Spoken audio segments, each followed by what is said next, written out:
যাই আমাকে বিয়ে করবে আমি তার ঘরে লাল শাড়ি পরে যাব, সাদা কাফনের কাফন পরে, যেটা আমি বের হতে পারি। আমি এমন একজন ভালো মানুষ চাই, তার হাত আমি সারা জীবন ধরে রাখবো।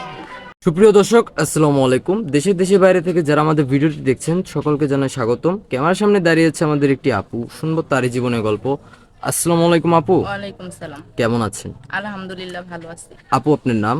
আমার নাম রূপা। রূপা। দেশের হ্যাঁ, বাড়ি কোথায়? আমার দেশের বাড়ি জামালপুর, মাদারগঞ্জ। জামালপুর, মাদারগঞ্জ। হ্যাঁ। পরিবারে কি কে আছে আপু? আমার পরিবারে শুধু মা আছে। মা আছে, হ্যাঁ। বাবা নেই? না, বাবা মারা গেছে।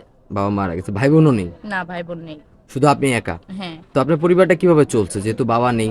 চলছে এই তো, পাড়া প্রতিবেশী সাহায্য করতেছে, আবার আমি সেলাই মেশিন চালাইতাম, টুকটাক এমনি চলতো। এখন কোনো কাজকর্ম করছেন না? না, এখন বর্তমান কোনো কাজকর্ম করছি না। আচ্ছা, তো এখন আপনি আমাদের ক্যামেরার সামনে কেন এসেছেন? আমি আসছি বিয়ে করার জন্য, ভালো একটা মনের মানুষের জন্য আসছি। বিয়ে ভালো। হ্যাঁ, বিয়ে করব।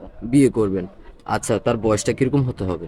তার বয়স যেমনই হোক তাতে আমার কোনো আপত্তি নেই, তার মন মানসিকতা ভালো থাকলেই হবে, সারা জীবন আমাকে ভালোবাসলেই হবে, আমাকে কেয়ার করবে, আমি এমন একজন মানুষ চাই।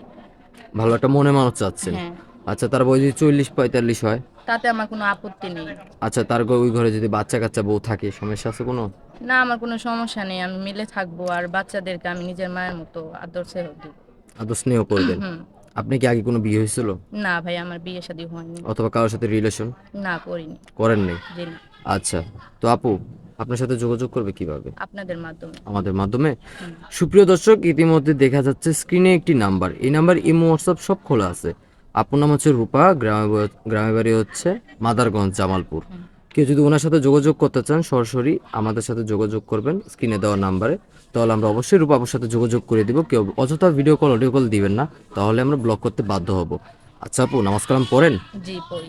5 ওয়াক্ত নামাজ পড়েন? হ্যাঁ। আচ্ছা, বিয়ের পর যদি স্বামী আপনাকে বাইরে নিয়ে যেতে চায়, বিদেশে যাবেন? আলহামদুলিল্লাহ, যাব। স্বামী সংসার করতে পারবেন? হ্যাঁ, পারবো। আচ্ছা, বিয়ের পর আবার স্বামীকে ছেড়ে দিবেন না তো? না, কেন অনেকে ভয় ছাড়বো? থাকে যে অনলাইনে একটা বিয়ে করব, কয়দিন পর ছেড়ে দেবেন নাকি, করবেন? না, কেন ছাড়বো? ছাড়বেন না? না। আচ্ছা আপু, আপনি যদি আপনার স্বামীকে আসতে একটু লেট হয়, 2-3 বছর, যদি বলে তোমাকে একটা সেলাই মেশিন কিনে দে, অথবা একটু টুকটাক তুমি কাজকর্ম করো, আমার আসতে দেরি হবে, তুমি একটু কাজকর্ম করো যেন আর্থিকভাবে তুমি চলতে পারো, স্বচ্ছ হও, তো আপনি থাকতে পারবেন, করতে পারবেন? হ্যাঁ, আলহামদুলিল্লাহ, আমি থাকতে পারবো।